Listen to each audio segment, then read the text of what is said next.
નમસ્કાર મિત્રો, સ્વાગત છે આપ સૌનું મારી યુટ્યુબ ચેનલ સ્ટડી પોઈન્ટમાં. વિડીયોને લાઇક કરો, શેર કરો અને ચેનલને સબસ્ક્રાઇબ કરો. નવા વિડીયોના નોટિફિકેશન માટે બેલ આઇકન દબાવો. હવે આપણે આગળ જોઈએ એક નવું કાર જેનું નામ છે પરફેક્ટ પ્રેઝન્ટ ટેન્સ એટલે કે પૂર્ણ વર્તમાન કાળ. પૂર્ણ વર્તમાન કાળ એટલે કે ક્રિયા પૂરી થઈ ગઈ હોય પરંતુ તેની અસર જોવા મળતી હોય ત્યારે આપણે પૂર્ણ વર્તમાન કાળનો ઉપયોગ કરીએ છીએ કે હમણાં જ કાર્ય પૂર્ણ થયેલ હોય એટલે કે કામ થોડા સમય પહેલા પૂર્ણ થયું હોય પણ તેની અસર જોવા મળતી હોય ત્યારે આપણે પૂર્ણ વર્તમાન કાળ વાપરીએ છીએ. તો પૂર્ણ વર્તમાન કાળની હકારાત્મક એટલે કે એફર્મેટિવ સેન્ટેન્સની વાક્ય રચના જોઈએ તો સબ્જેક્ટ એટલે કે કર્તા, પછી સહાયકારક ક્રિયાપદ હેવ અથવા તો હેઝ, પછી V3 એટલે કે ભૂતકૃદંત મુખ્ય ક્રિયાપદનું અને ઓબ્જેક્ટ એટલે કે કર્મ. આ તેની વાક્ય રચના થઈ. હવે હેવ અને હેઝ ક્યારે વાપરવું તો કરતા આઈ હોય, વી હોય, યુ હોય, દે હોય અને પ્લુરલ નાઉન એટલે કે બહુવચન નામ હોય તો તેની સાથે આપણે હેવ મૂકીશું અને હી, શી, ઇટ તેમજ સિંગ્યુલર નાઉન એકવચન નામ હોય તો તેની સાથે આપણે હેઝ મૂકીશું. તો હી, શી, ઇટ અને એકવચન નામ હોય તો તેના સાથે આપણે હેઝ મૂકીશું. આગળ જોઈએ તેની ઓળખ. તો વાક્યના અંતે સામાન્ય રીતે તેનું ગુજરાતી કરીએ તો કરી ચૂક્યો છે, કરી લીધું છે, થઈ ગયું છે, આવી ગયું છે, ખાધું છે, લખ્યું છે, આવું ગુજરાતી થશે વાક્યનું જ્યારે આપણે પૂર્ણ વર્તમાન કાળનું ગુજરાતી કરીશું ત્યારે. આગળ વાક્ય જોઈએ I have finished my work એટલે કે જો અહીંયા આઈ કરતા છે તો તેની સાથે હેવ ક્રિયાપદ મૂક્યું સહાયકારક, પછી ફિનિશ્ડ V3 મૂક્યું અને માય વર્ક એટલે કે મેં મારું કામ પૂરું કરી દીધું છે અથવા તો મેં મારું કામ પૂરું કર્યું છે. તો જો કરી દીધું છે, કર્યું છે એવું જ ગુજરાતી થાય. પછી she has written a letter એટલે કે શી કરતા છે તો તેને હેઝ ક્રિયાપદ આવ્યું તેના આધારે શીના આધારે. પછી રાઇટ એટલે લખવું તો તેનું V3 થાય રિટર્ન એટલે કે she has written a letter એટલે કે તેણીએ એક પત્ર લખ્યો છે, આવું ગુજરાતી થાય. પછી છે વાક્ય રવિ હેઝ કમ્પ્લીટેડ હિઝ વર્ક એટલે કે રવિએ તેનું કામ પૂર્ણ કરી દીધું છે અથવા તો કામ પૂરું કર્યું છે.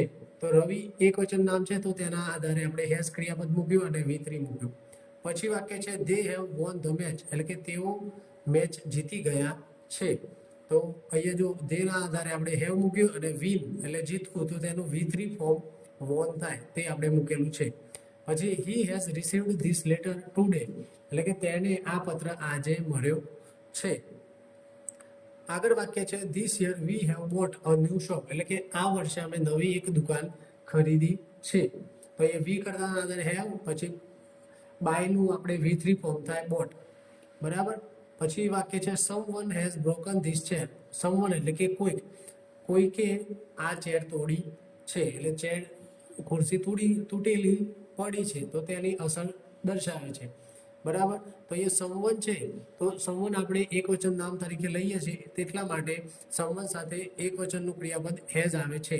સમવન, નો વન, સમબડી તે બધા સાથે આપણે એક વચન વાળું ક્રિયાપદ વાપરીએ છીએ. આગળ જોઈએ ભૂતકાળમાં થયેલી પરંતુ અસર વર્તમાનમાં દર્શાવતી હોય ત્યારે આપણે પૂર્ણ વર્તમાન કાળ વાપરીએ છીએ. તો તેના વાક્ય જોઈએ આઈ હેવ લોસ્ટ માય કી એટલે કે મારી ચાવી ખોવાઈ ગઈ છે અથવા તો મેં મારી ચાવી ખોઈ નાખી છે એવું થાય, બરાબર. એટલે અહીંયા અસર બતાવે છે કે ચાવી અત્યારે હાલ મારી પાસે નથી, ખોઈ ગઈ છે. તો આઈ કરતાના આધારે હેવ મૂક્યો અને લોસ્ટ V3 થાય.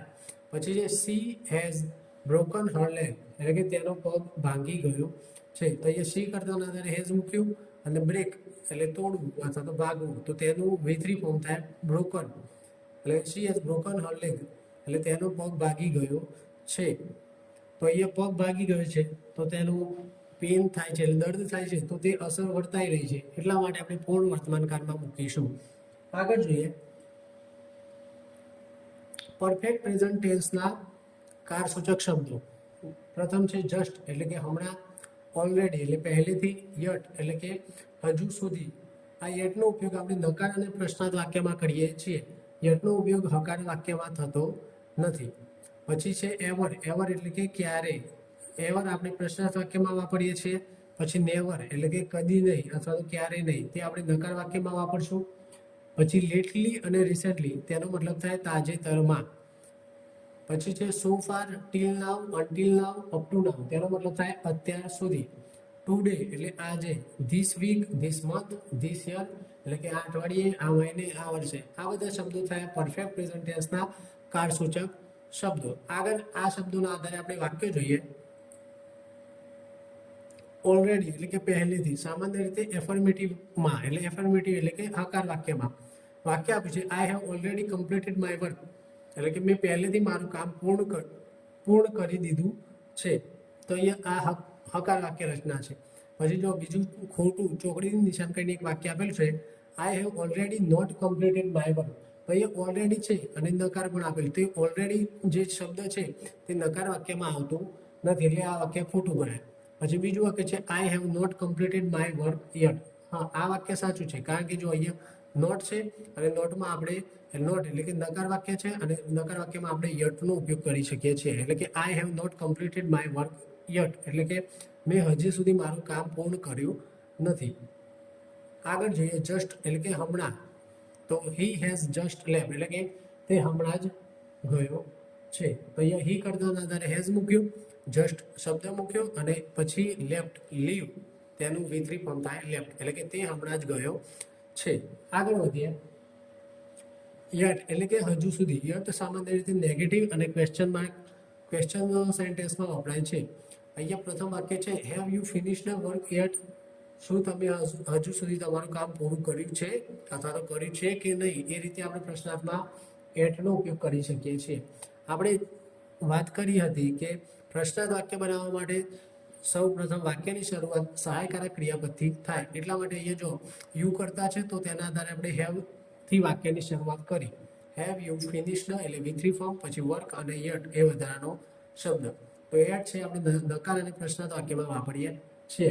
બીજું વાક્ય છે I have not finished work yet મતલબ કે મેં હજી સુધી મારું કામ પૂર્ણ કર્યું નથી. તો આ નકાર વાક્ય છે તેમાં આપણે યટનો ઉપયોગ કર્યો છે. પછી છેલ્લું વાક્ય છે આઈ હેવ ફિનિશ્ડ યટ. તો હકારમાં યટ આવતું નથી. તો આ વાક્ય હકાર છે કારણ કે આ વાક્યમાં નકાર કોઈ અર્થ ધરાવતો શબ્દ નથી કે ના નોટ મૂકેલું છે કે ના નેવર મૂકેલું છે. એટલા માટે આપણે છેલ્લું વાક્ય છે એ હકાર વાક્ય છે પરંતુ તેમાં યટ શબ્દ વપરાતો નથી. તેથી આ વાક્ય ખોટું ગણાય. આગળ જોઈએ જીવનનો અનુભવ એક્સપિરિયન્સ. તો અહીંયા આપણે શબ્દ આપેલા છે એવર. એવરનો મતલબ થાય ક્યારે જે પ્રશ્નાર્થ વાક્યમાં વપરાય અને નેવરનો મતલબ થાય ક્યારે નહીં જે નકાર વાક્યમાં વપરાય છે. બરોબર. તો અહીંયા વાક્ય જોઈએ પ્રથમ have you ever visited Delhi મતલબ શું તમે ક્યારે દિલ્હી ગયા છો.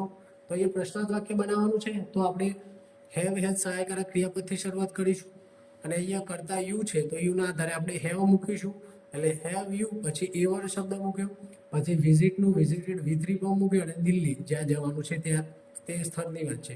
શું તમે ક્યારે દિલ્હી ગયા છો. તો આ રીતે આપણે પ્રશ્નાર્થ વાક્ય એવરથી બનાવીએ છીએ એટલે કે એવરનો આ પ્રશ્નાર્થ વાક્યમાં વપરાશ થાય છે. પછી બીજું છે I have never scene snow એટલે કે મેં ક્યારેય બરફ જોયો નથી. તો આઈ કરતાના આધારે હેવ લખ્યું પછી નેવર મૂક્યું એટલે કે ક્યારે નહીં. નેવર શબ્દ આવ્યો એટલે આ વાક્ય નકાર છે. પછી સી એટલે જોવું તો તેનું V3 ફોર્મ થાય સીન અને સ્નો એટલે બરફ એટલે કે I have never scene snow મેં ક્યારેય બરફ જોયો નથી. તો આ વાક્યમાં આપણે નેવરનો ઉપયોગ કરીને નકાર બનાવ્યું છે વાક્ય. આગળ જોઈએ રિસેન્ટલી. રિસેન્ટલીનો મતલબ થાય કે તાજેતરમાં. I have recently started learning English મતલબ કે મેં તાજેતરમાં અંગ્રેજી શીખવાનું શરૂ કર્યું છે. એ રિસેન્ટલીનો મતલબ થાય કે તાજેતરમાં હમણાં થોડા દિવસોથી. તો અહીંયા આઈ કરતાના આધારે હેવ મૂક્યો પછી રિસેન્ટલી શબ્દ પછી સ્ટાર્ટનું V3 ફોર્મ અને બાકીના બીજા શબ્દો. મેં તાજેતરમાં અંગ્રેજી શીખવાનું શરૂ કર્યું છે. પછી છે લેટલી એટલે કે તાજેતરના સમયમાં. I have been very busy લેટલી એટલે કે હું તાજેતરના સમયમાં ખૂબ વ્યસ્ત હતો. તો અહીંયા આઈ કરતાના આધારે આપણે હેવ મૂક્યું પછી અહીંયા મુખ્ય ક્રિયાપદ હાજર નથી તો આપણે ટુ બીનું જે રૂપ છે તો તેનું V3 ફોર્મ મૂક્યું. અહીંયા કોઈ ક્રિયા ચાલુ નથી. અહીંયા માત્ર સ્થિતિ દર્શાવે છે કે હું બિઝી હતો, હું વ્યસ્ત હતો. તો એ સ્થિતિ દર્શાવવા માટે આપણે ટુ બીના રૂપ વાપરીએ છીએ. જેમાં અહીંયા ટુ બીનું રૂપ અહીંયા પૂર્ણ વર્તમાનકાળ હોવાથી ટુ બીનું ભૂતકાળનું રૂપ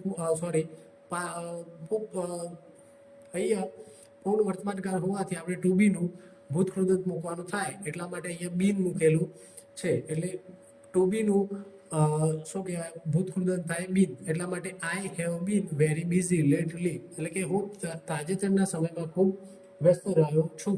બરાબર, તો આ રહ્યો છું એ શું દર્શાવે છે? આ બીન છે એ દર્શાવે છે કે અહીંયા કોઈ કાર્ય થતું નથી, માત્ર સ્થિતિ દર્શાવે છે. એટલા માટે આપણે એ મુખ્ય ક્રિયાપદ નહોતું આપેલું, તેથી આપણે ટુ બીનું V3 ફોર્મ બીન મૂકેલું છે. આગળ જોઈએ, they have not visited us lately, એટલે કે તેઓ તાજેતરમાં અમને મળવા આવ્યા નથી. તો અહીંયા આ નોટ આવેલું છે વાક્યમાં, એટલે વાક્ય નકાર છે. તો ધેના સાથે આપણે હેવ મૂક્યું, પછી નોટ મૂક્યું અને પછી વિઝિટેડ મૂકેલું છે. અને પાછળ લેટલી એટલે કે તાજેતરના સમયમાં અથવા તો તાજેતરમાં તે લોકો અમને મળવા આવ્યા નથી. આગળ જોઈએ, અત્યાર સુધી થયેલી ક્રિયા. આપણે so far, till now, up to now, તેનો મતલબ થાય કે અત્યાર સુધી. આ શબ્દો હોય ત્યારે આપણે પૂર્ણ વર્તમાન કાળનો ઉલ્લેખ જોવા મળે છે. જેમ કે વાક્ય આપ્યું છે, we have completed 5 chapters so far, એટલે કે અત્યાર સુધી અમે 5 પ્રકરણ પૂર્ણ કર્યા છે.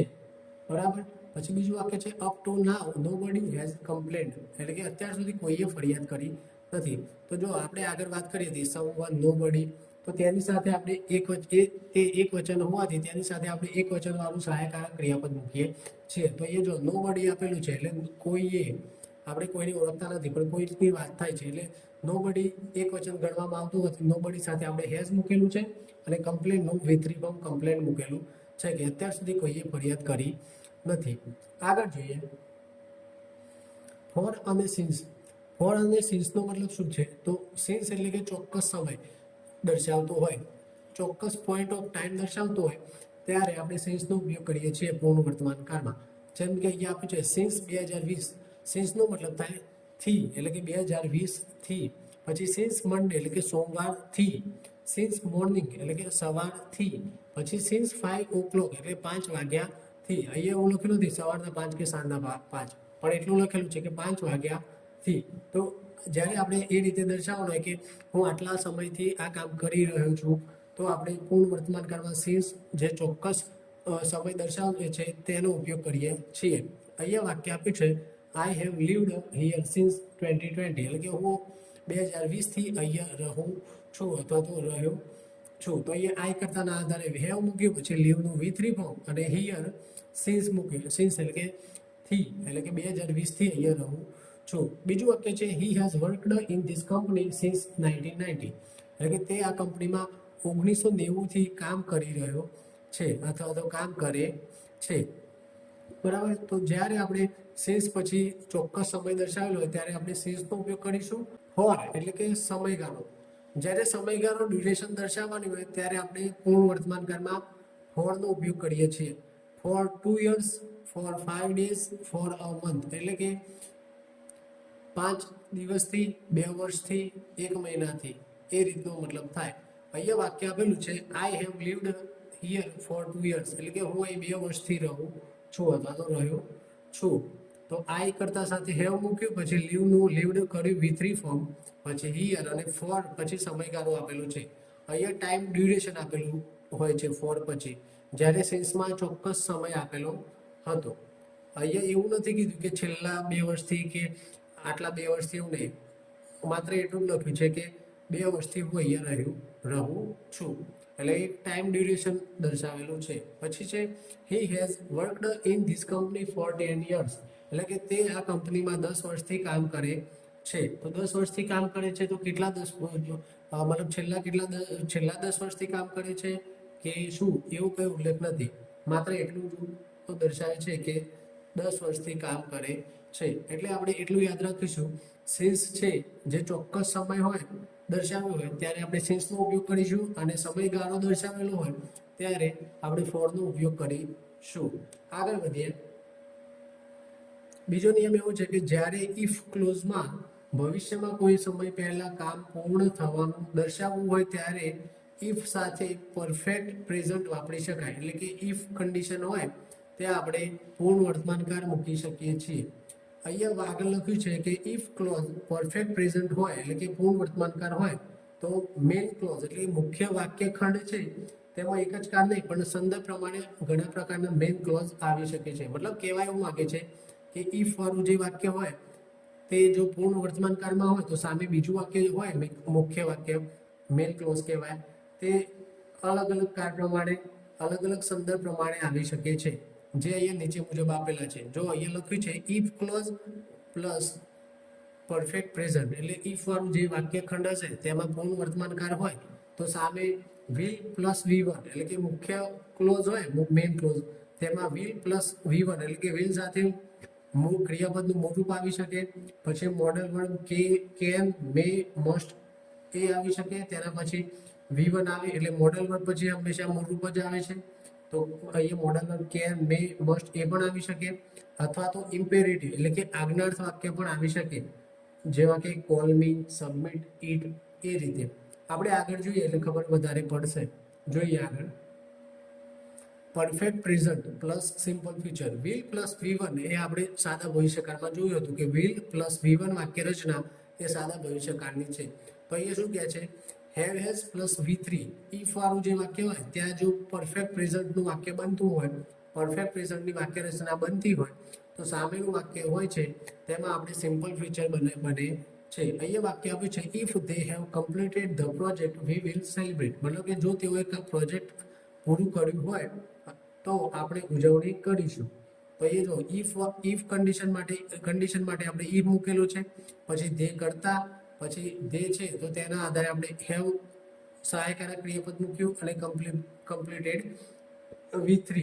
તો અહીંયા અલ્પવિરામ છે, અલ્પવિરામ પછી જે બીજું વાક્યખંડ છે તે આપણે વી પછી વિલ સહાયકારક ક્રિયાપદ જે આપણે મોડલ વર્બ છે, અને V1 એટલે કે મુખ્ય ક્રિયાપદનું V1 વાળું રૂપ આપેલું છે. એટલે કે પૂર્ણ વર્તમાન કાળ હોય તો તેની સામે સાદું ભવિષ્યકાળ પણ આવી શકે છે. બીજું વાક્ય જોઈએ if he has finished his work he will join અસ, મતલબ કે જો તેણે કામ પૂરું કર્યું હોય તો તે અમારી સાથે જોડાશે. મતલબ કે બીજા લોકો કંઈક અલગ કામ કરી રહ્યા હોય, પેલો ભાઈ અલગ કામ કરી રહ્યો, તો તેને પોતાનું કામ પૂરું કર્યું હોય તો અમારી સાથે જોડાઈ જશે એ રીતે. તો અહીંયા પણ એવું છે ઇફ વાળું વાક્ય છે તો ત્યાં પૂર્ણ વર્તમાન કાળ છે તો તેની સામે બીજું વાક્ય ખંડ છે ત્યાં સાદો ભવિષ્યકાળ આવે છે. આગળ બીજું જોઈએ perfect present plus modal verb. Modal verb એટલે કે કેન, મે, માઇટ, મસ્ટ એ બધા મોડલ વર્બ કહેવાય છે, બરોબર. વિલ, શેલ એ મોડલ વર્બ છે. તો આપણે આગળ જોયું તો પૂર્ણ વર્તમાન કાળ હોય ઇફ વાળું કન્ડિશન વાળું વાક્ય તો સામે સાદો ભવિષ્યકાળ આવી શકે. બીજો ટોપિક એવો છે કે પૂર્ણ વર્તમાન કાળ હોય તો સામે બીજું વાક્ય મોડલ વર્બ વાળું આવી શકે. જેમ કે અહીંયા વાક્ય છે if you have finished your homework you can play, મતલબ કે જો તારું હોમવર્ક પૂરું થઈ ગયું હોય તો તું રમી શકે છે, અથવા તો તમે રમી શકો એ રીતે. તો અહીંયા યુ છે તેના સાથે આપણે કેન મૂકેલું, કેન એટલે કે શકવું. તો આ કેન છે એ મોડલ વર્બ છે અને મોડલ વર્બ સાથે હંમેશા ક્રિયાપદનું મૂળ રૂપ આવે છે, એટલા માટે કેન પછી પ્લે મૂકેલું છે. બીજું વાક્ય જોઈએ if she has arrived we can start, જો તે આવી ગઈ હોય તો આપણે શરૂ કરીએ અથવા તો શરૂ કરી શકીએ. મતલબ કે આપણે કોઈની રાહ જોતા હોય અને કંઈ કામ શરૂ કરવાનું હોય સાથે મળીને તો આપણે તેની રાહ જોતા હોય તો આપણે કહીએ કે જો તે આવી ગઈ હોય તો આપણે કામ શરૂ કરીએ અથવા તો આપણે શરૂ કરી શકીએ એ રીતે. તો અહીંયા પણ વી પછી કેન મોડલ વર્બ મૂકેલું છે અને પછી મુખ્ય ક્રિયાપદનું મૂળ રૂપ આપેલું છે. આગળ જોઈએ ત્રીજું છે પરફેક્ટ પ્રેઝન્ટ સાથે ઇફ કન્ડિશન હોય તો સામે ઇમ્પેરેટિવ. ઇમ્પેરેટિવ એટલે કે આજ્ઞાર્થ વાક્ય અથવા તો આદેશ અથવા તો સૂચના. તો અહીંયા વાક્ય જોઈએ if she has arrived call me, જો તે આવી ગઈ હોય તો મને કોલ કરજો. આપણે ઘણી વાર કહીએ છીએ જો એ આવી જાય તો મને ફોન કરજો. તો એના પરથી ઇફ વાળું વાક્ય હોય ત્યાં જો પૂર્ણ વર્તમાન કાળ હોય તો તેની સામે આપણે ઇમ્પેરેટિવ સેન્ટેન્સ પણ મૂકી શકીએ છીએ. ઇમ્પેરેટિવ એટલે કે આજ્ઞાર્થ વાક્ય જે આદેશ કે સૂચના દર્શાવવામાં આવતી હોય છે. જેમ કે if she has arrived call me, જો તે આવી ગઈ હોય તો મને ફોન કરજો. બીજું વાક્ય જોઈએ if you have completed the form submit it, જો તમે ફોર્મ પૂરું કર્યું હોય અથવા તો પૂરું ભર્યું હોય તો તેને જમા કરાવો. તો આ જે જમા કરાવો એ પાછળ સબમિટ ઇટ એ એકદમ નાનું વાક્યખંડ છે જે આજ્ઞાર્થ વાક્ય તરીકે વપરાય છે. આગળ જોઈએ આપણે ઇફ ક્લોઝમાં 3 જોયું. ઇફ ક્લોઝ પૂર્ણ વર્તમાન કાળમાં હોય તો સામે મેઇન ક્લોઝમાં સાદો ભવિષ્યકાળ આવે. પછી બીજું હતું એક તો આ ઇમ્પેરેટિવ વાક્ય આવે અને ત્રીજું જોયું મોડલ વર્બ આવે. અને એક ખાસ નિયમ જોઈએ જેમાં લખેલું છે કે ઇફ ક્લોઝમાં પરફેક્ટ પ્રેઝન્ટ હોય તો મેઇન ક્લોઝમાં સિમ્પલ પ્રેઝન્ટ સામાન્ય રીતે આવતું નથી. મતલબ કે જો ઇફ વાળું વાક્ય પૂર્ણ વર્તમાન કાળમાં હોય તો સામે બીજું વાક્ય છે એ સાદા વર્તમાન કાળમાં આવતું નથી. પરંતુ જો મેઇન ક્લોઝમાં કોઈ સામાન્ય સત્ય, નિયમ અથવા તો નિયમિત પરિણામ બતાવે તો સિમ્પલ પ્રેઝન્ટ આવી શકે. મતલબ કે જો ઇફ વાળું વાક્ય પૂર્ણ વર્તમાન કાળમાં હોય તો સામે સાદો વર્તમાન કાળ આવતો નથી, પરંતુ કોઈ સત્ય હોય, નિયમ હોય અથવા તો નિયમિત પરિણામ હોય, જે રેગ્યુલર બનતી ક્રિયાઓ હોય, બરોબર, કોઈ નિયમ હોય, સત્ય હોય, હકીકત હોય, તો એ સિમ્પલ પ્રેઝન્ટ સાદા વર્તમાન કાળમાં આવી શકે છે. વાક્ય જોઈએ if a customer has paid online the system generates a receipt. મતલબ કે જો ગ્રાહકે ઓનલાઈન ચૂકવણી કરી હોય તો સિસ્ટમ રસીદ બનાવે છે. હા, સીધી વાત છે કે ભાઈ એને પેડ કર્યું તો તેની રસીદ જનરેટ થાય છે. તો આ એક નિયમ થયો અથવા તો સત્ય થયું કે હકીકત થયું અથવા તો પરિણામ થયું કે ભાઈ મેં પૈસા ભર્યા તો તેની મને રસીદ મળી અથવા તો સિસ્ટમ તેની રસીદ જનરેટ કરે છે. તો એ સત્ય થયું, નિયમ થયું. એટલા માટે અહીંયા છે આ સિસ્ટમ જનરેટ્સ અ રિસિપ્ટ એ વાક્ય સાદા વર્તમાન કાળમાં આવી શકે છે. બીજું વાક્ય જોઈએ if he has paid the fees his admission is confirmed. મતલબ જો તેને ફી ભરી દીધી હોય તો તેનો પ્રવેશ, એડમિશન નિશ્ચિત છે. તો અહીંયા પણ એવું છે, અહીંયા હી હેઝ, હી ના આધારે હેઝ, પછી પે નું V3 ફોર્મ થાય પેડ, પછી અહીંયા જે હિઝ એડમિશન ઇઝ કન્ફર્મ્ડ એટલે કે તેનો પ્રવેશ નિશ્ચિત છે. પરંતુ અહીંયા આ જોશો તમને થશે સાદા વર્તમાન કાળમાં તો એસ છે જ નહીં, પરંતુ આ જે પાછળનું વાક્ય ખંડ આપેલું છે તે પેસિવ ફોર્મમાં આપેલું છે. એટલે કે પાછળનું જે વાક્ય છે એ સાદા વર્તમાન કાળનું પેસિવની વાક્ય રચનાનું વાક્ય છે. અહીંયા જો હિઝ એડમિશન પછી એમ ઇઝ આર માંથી ઇઝ મૂક્યું અને V3 મૂક્યું એટલે સાદા વર્તમાન કાળમાં પેસિવની રચના થાય એમ ઇઝ આર પ્લસ V3. તો અહીંયા એમ ઇઝ આર માંથી ઇઝ મૂક્યું અને મુખ્ય ક્રિયાપદનું V3 ફોર્મ મૂકેલું છે. એટલે અહીંયા પણ આ જે ઇફ વાક્ય છે પૂર્ણ વર્તમાન કાળમાં છે તો સામે સાદો વર્તમાન કાળ આવી શકે છે. આગળ જોઈએ હવે નેગેટિવ વાક્ય બનાવવાના હોય તો આપણે જોઈએ નેગેટિવમાં માત્ર નોટ ઉમેરવાનું હોય છે. ખાલી એટલું યાદ રાખવાનું નોટ કઈ જગ્યાએ ઉમેરવાનું, આગળ પાછળ એ થવું ના જોઈએ. માન લો કે અહીંયા સબ્જેક્ટ પછી હેવ હેઝ પછી નોટ પછી V3 વાક્ય આપેલું છે I have not completed my work. મેં મારું કામ પૂર્ણ કર્યું નથી. તો એ જો આઈ કરતા પછી હેવ મૂક્યું કર્તાના આધારે, પછી નોટ મૂક્યું, પછી મુખ્ય ક્રિયાપદ મૂક્યું. તો આપણે એટલું ખાસ યાદ રાખીશું કે નોટ છે એ સહાયકારક ક્રિયાપદ પછી મૂકવાનું થાય છે અને મુખ્ય ક્રિયાપદની પહેલા મૂકવાનું. એવું ના બને કે આ નોટ છે કમ્પ્લીટેડ પછી મૂકીએ. એટલે આ જ્યારે પણ ખાલી જગ્યાઓ પૂછાય અથવા તો વાક્ય ચૂઝ કરવાનું હોય તેમાં નોટ છે આગળ પાછળ ગોઠવેલું હોય તો ખોટું ગણાય છે. એટલે આપણે ખાસ એટલું યાદ રાખીશું કે નોટ કઈ જગ્યાએ મૂકવાનું આવે છે, સહાયકારક ક્રિયાપદ પછી અને મુખ્ય ક્રિયાપદની પહેલા મૂકવામાં આવે છે. બરાબર. પછી બીજું વાક્ય જો શી હેઝ નોટ અરાઇવ્ડ એટ, મતલબ કે તે હજુ સુધી આવી નથી. આપણે જોયું હતું કે અહીંયા નકાર બનાવવા માટે નોટ બનાવવાનું અને કીધું હતું કે યટ શબ્દનો ઉપયોગ નકાર વાક્યમાં થાય છે. તો આ વાક્ય નકાર જ છે. આગળ જોઈએ ઇન્ટ્રોગેટિવ એટલે કે પ્રશ્નાર્થ વાક્ય. તેનું બંધારણ છે have has plus subject plus V3.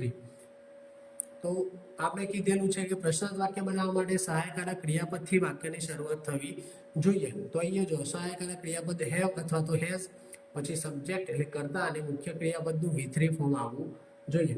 અહીંયા જો વાક્ય આપ્યું છે have you finished your work, શું તમે તમારું કામ પૂર્ણ કર્યું છે? તો અહીંયા હેવ થી શરૂઆત થઈ. હેવ કેમ મૂક્યું તો કર્તા યુ હતું, તો યુ ના આધારે આપણે હેવ મૂક્યું અને પછી V3 ફોર્મ મૂકેલું છે. બીજું વાક્ય છે હેઝ હી ગોન હોમ, શું તે ઘરે ગયો છે? તો અહીંયા હી કર્તાના આધારે આપણે હેઝ મૂક્યું અને પછી ગો નું V3 ફોર્મ ગોન થાય એટલે ગોન મૂકેલું પછી આગળ બીજો શબ્દ મૂકેલો છે. આગળ જોઈએ WH ક્વેશ્ચન એટલે WH એટલે વોટ, વેર, વોમ એ બધા. તો એનું બંધારણ શું છે? સૌથી પહેલા WH શબ્દ આવે, પછી હેવ હેઝ આવે, પછી સબ્જેક્ટ આવે, પછી V3 આવે. આપણે આગળ જોયું ઇન્ટ્રોગેટિવ પ્રશ્નાર્થમાં શું હતું, સહાયકારક ક્રિયાપદથી શરૂઆત થતી હતી વાક્યની, પરંતુ જ્યારે WH થી પ્રશ્નાર્થ બનાવવાનો હોય ત્યારે WH શબ્દોથી શરૂઆત થાય, પછી સહાયકારક ક્રિયાપદ આવે, પછી કર્તા આવે અને પછી V3 ફોર્મ આવે છે. અહીંયા પ્રથમ જોઈએ વોટ એટલે શું. What have you eaten today, તમે આજે શું ખાધું છે? તો અહીંયા વોટ મૂક્યું, પછી સહાયકારક ક્રિયાપદ હેવ યુ કર્તાના આધારે પછી કરતા યુ મૂક્યો અને ઈટ એટલે કે ખાવું, તો તેનું V3 ફોર્મ ઈટન થાય, તે આપણે V3 ફોર્મ મૂકેલું છે. અને ટુડે છે સમય સૂચક શબ્દ, સોરી કાળ સૂચક શબ્દ છે. પછી છે વેર એટલે કે ક્યાં, where have you kept my book, તમે મારું પુસ્તક ક્યાં રાખ્યું છે, તો WH શબ્દ વેર, પછી સહાયકારક ક્રિયાપદ, પછી કરતા, પછી કીપ, કીપ એટલે રાખવું, તો તેનું V3 ફોર્મ કેપ્ટ થાય, તો કેપ્ટ લખેલું છે. અને માય બુક વધારાનો શબ્દ. આગળ જોઈએ વેન એટલે કે ક્યારે, વેન હેવ ધે અરાઇવ્ડ, તેઓ ક્યારે આવ્યા છે, બરોબર. તો વેન દ્વારા પ્રશ્ન કરીએ તો વેન નો મતલબ થાય ક્યારે, પછી ધે ના આધારે આપણે હેવ મૂક્યું, પછી સબ્જેક્ટ અને V3 ફોર્મ. પછી છે વાય એટલે કે શા માટે, why have you called me, તમે મને શા માટે ફોન કર્યો છે, વાય નો મતલબ કેમ અથવા તો શા માટે, બરાબર. તો સૌથી પહેલા વાય WH શબ્દ, પછી સહાયકારક ક્રિયાપદ, પછી સબ્જેક્ટ, પછી V3 ફોર્મ અને બીજું જે ઓબ્જેક્ટ હોય તે. આગળ જોઈએ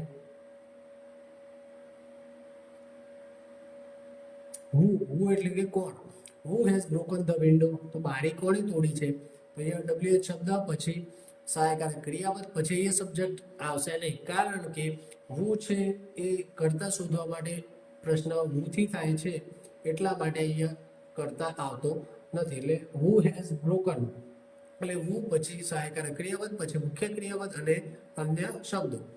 હાઉ એટલે કે કેવી રીતે, how have you solve this problem, તમે આ પ્રશ્ન કેવી રીતે ઉકેલ્યો છે, તો હાઉ એ પણ WH શબ્દમાં આવે છે, તો હાઉ મૂકીશું, પછી કરતાના આધારે આપણે હેવ ક્રિયાપદ મૂક્યું સહાયકારક, પછી કરતા મૂક્યું હેવ યુ, પછી જે મુખ્ય ક્રિયાપદ છે તેનો V3 ફોર્મ મૂકેલું છે. આગળ જોઈએ whom એટલે કે કોને, તો whom have you invited, તમે કોને આમંત્રિત કર્યા છે, તો whom છે એ કર્મ માટે વપરાય છે, કર્મ શોધવા માટે આપણે whom થી પ્રશ્ન કરીએ છીએ. તો whom પછી સહાયકારક ક્રિયાપદ have કરતા you ના આધારે, અને invite નું V3 ફોર્મ invited. પછી છે whose એટલે કે કોનું, whose book have you borrowed, borrow એટલે ઉછીનું લેવું, તો તમે કોનું પુસ્તક ઉધાર લીધું છે, તો whose WH પ્રશ્ન, પછી આપણે whose અને which માં યાદ રાખવાનું છે કે whose અને which પછી તરત સહાયકારક ક્રિયાપદ આવતું નથી, એમના whose અને which પછી નાઉન આવે છે, પછી સહાયકારક ક્રિયાપદ આવે છે, પછી સબ્જેક્ટ આવે છે અને પછી V3 ફોર્મ આવે છે. એટલે whose અને which માં ખાસ યાદ રાખીશું. આગળ જોઈએ which એટલે કે કયું અથવા તો કયું, which movie have you watched, તમે કઈ ફિલ્મ જોઈ છે, બરોબર. તો અહીંયા which, પછી મૂવી એ નામ છે, સહાયકારક ક્રિયાપદ યુ ના આધારે હેવ, પછી કરતા યુ અને વોચડ એ V3 ફોર્મ વોચનું. પછી છે હાઉ મેની એટલે કેટલા, how many books have you read this year, તમે આ વર્ષે કેટલા પુસ્તકો વાંચ્યા છે, બરોબર. તો હાઉ મેની એટલે હાઉ મેની ક્યારે ગણે, તો કાઉન્ટેબલ નાઉન હોય ત્યારે, એટલે ગણી શકાય તેવું. અહીંયા બુક્સ નામ છે તો બુક્સ છે ગણી શકાય, એટલા માટે આપણે હાઉ મેની થી પ્રશ્ન કર્યો છે. આગળ જોઈએ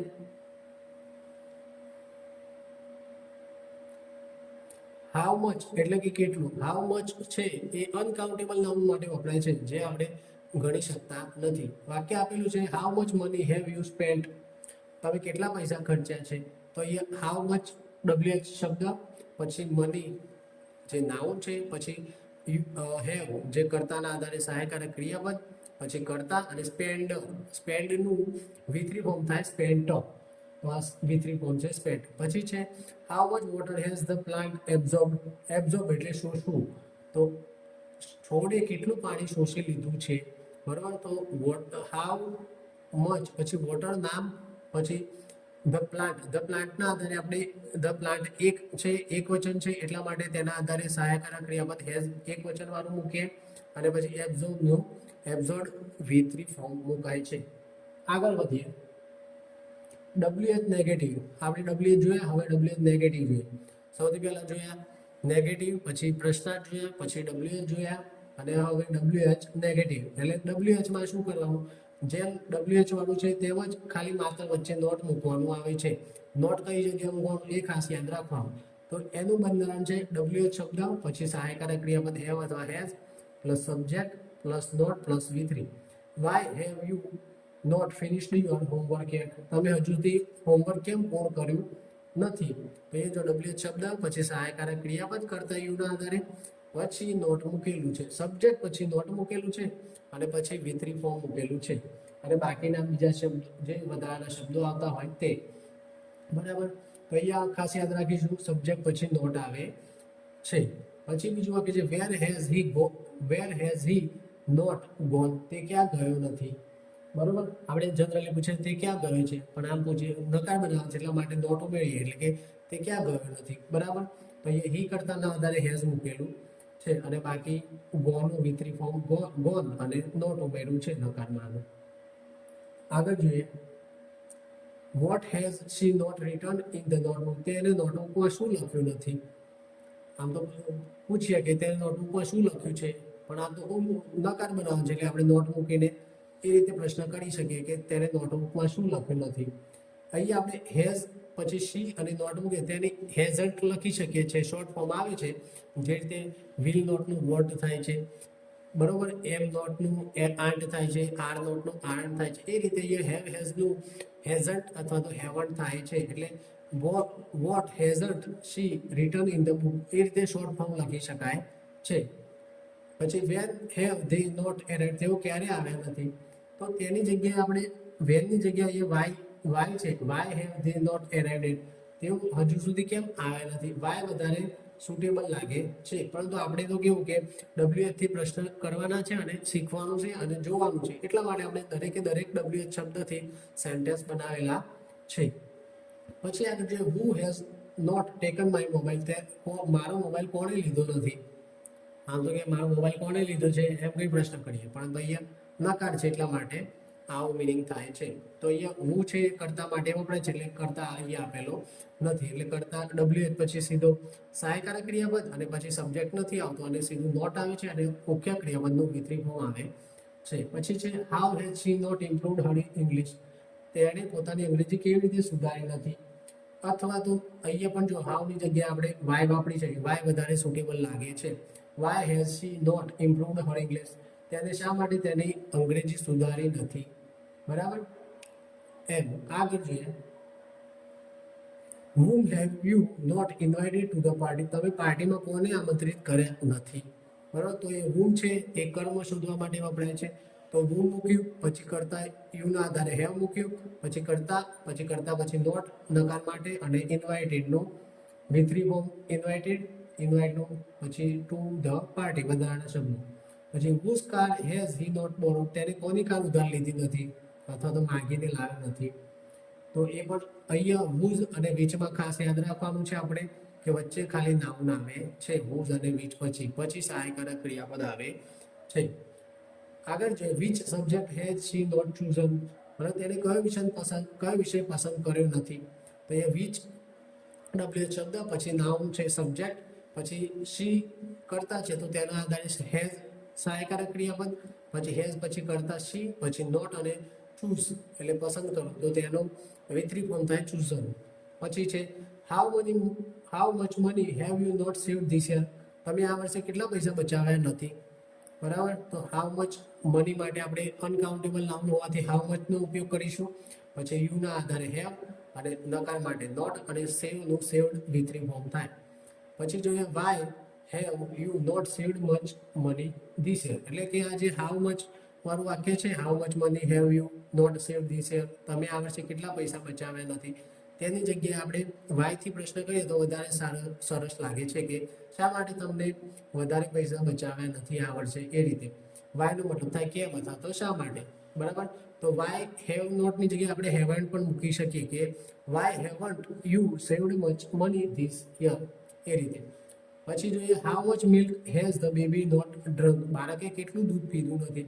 તેની જગ્યાએ આપણે એમ પ્રશ્ન કરીએ વાયથી, why has the baby not drunk much milk, એટલે કે શા માટે બેબીએ વધારે દૂધ પીધું નથી એમ. તો એ ધ બેબી છે એ એક વચન હોવાથી એ આપણે તેના આધારે હેઝ સહાયકારક ક્રિયાપદ મૂકેલું છે અને ડ્રિંકનું આપણે ડ્રંક V3 ફોર્મ થાય અને મચનો મતલબ થાય કે વધારે. આગળ જોઈએ, ઓકે મિત્રો, તો આજે આપણે આટલા સુધી રાખીશું. આશા રાખું છું તમને પૂર્ણ વર્તમાન કાળમાં સમજણ પડી હશે અને ના સમજણ પડી હોય તો કોમેન્ટ કરજો. ત્યાં સુધી વિડીયોને લાઈક કરો, શેર કરો, ચેનલને સબસ્ક્રાઈબ કરો અને નવા વિડીયો મળતા રહે તે માટે બેલ આઇકન દબાવો. આભાર.